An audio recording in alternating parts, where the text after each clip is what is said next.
Pour finir, je vais donc désormais créer une machine virtuelle, donc la machine virtuelle Windows Server 2022, sur mon serveur Hyper-V, mais tout ça à partir de mon client Windows 10.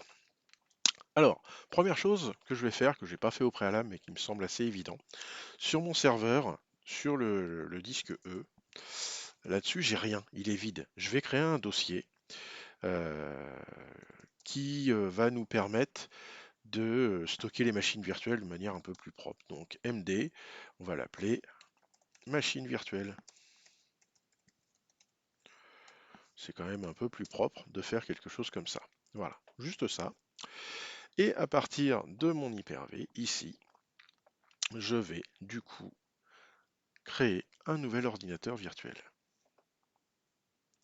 Donc là, le petit assistant habituel, suivant. Nouvel ordinateur virtuel, je vais l'appeler, ce sera un serveur, un contrôleur de domaine par exemple, WinAD.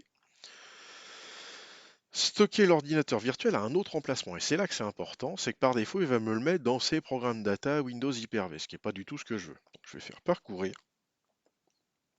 Ici, je vois que je suis sur Hyper-V. Je retrouve mon disque E, dans lequel je retrouve mon dossier machine virtuelle. Donc, je vais là et je fais sélectionner un dossier. Suivant, génération 1, ça je laisse par défaut, parce qu'en plus c'est un serveur, c'est pas plus mal. La mémoire de mon serveur, donc je lui mets 2 Go. Suivant, connexion LAN. Alors LAN, ça veut dire qu'au préalable, sur mon Hyper-V, j'avais créé un commutateur virtuel qui s'appuie sur la carte réseau de mon serveur, donc en mode externe, classique.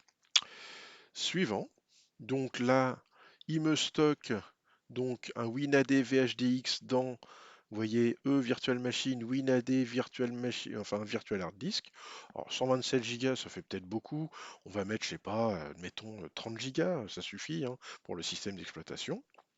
Suivant, ici, l'installation va se faire à partir d'un CD DVD, fichier image, donc ISO, parcourir.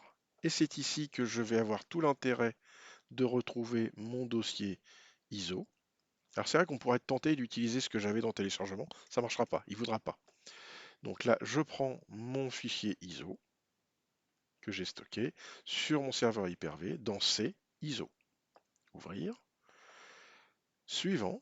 Donc là, j'ai le droit à un joli résumé et je fais terminer.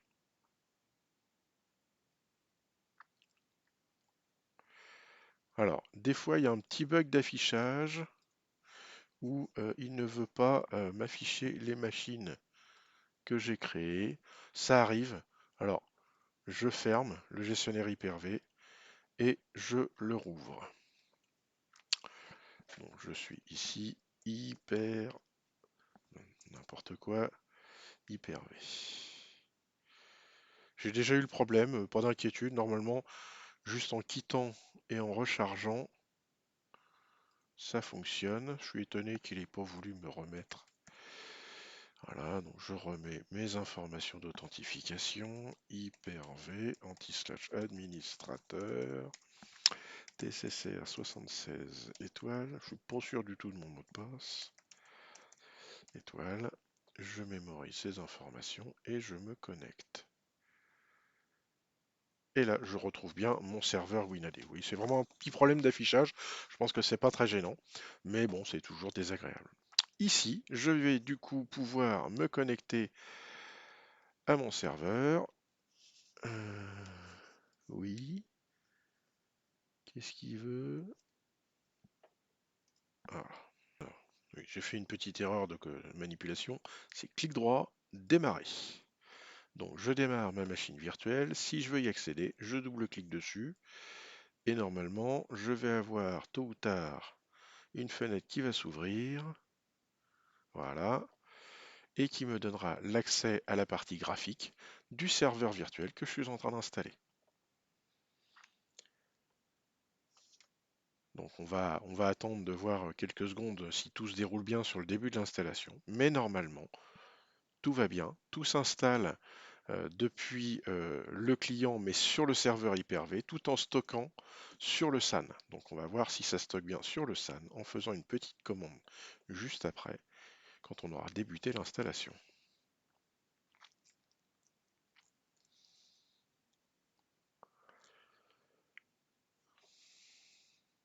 L'installation de mon serveur 2022 est en cours. Voilà mon installation de Windows Server 2022 virtuel sur le serveur Hyper-V que j'administre à distance est terminée. Donc je vois en même temps que j'ai totalement la main sur mon serveur 2022. Si je veux m'assurer qu'il est bien installé sur le second disque dur, et bien depuis l'explorateur de fichiers de mon client, je vais me connecter sur E$, qui est le partage caché, ce qu'on appelle le partage administratif de mon serveur comment, Hyper-V, et qui pointe en fait sur le SAN. Donc ici, j'ai bien mon dossier Virtual Machine que j'ai créé tout à l'heure quelque part par là. Voilà, MD Virtual Machine, WinAD, Virtual Hard Disk, et je retrouve un fichier qui fait grosso modo 10 gigas, qui correspond donc au serveur, enfin au disque dur de mon serveur virtuel qui est ici. Voilà, c'était donc la fin de ces vidéos de présentation de l'installation d'un serveur Hyper-V Core administré à distance depuis un client Windows et s'appuyant sur un SAN ISCSI basé sous Linux.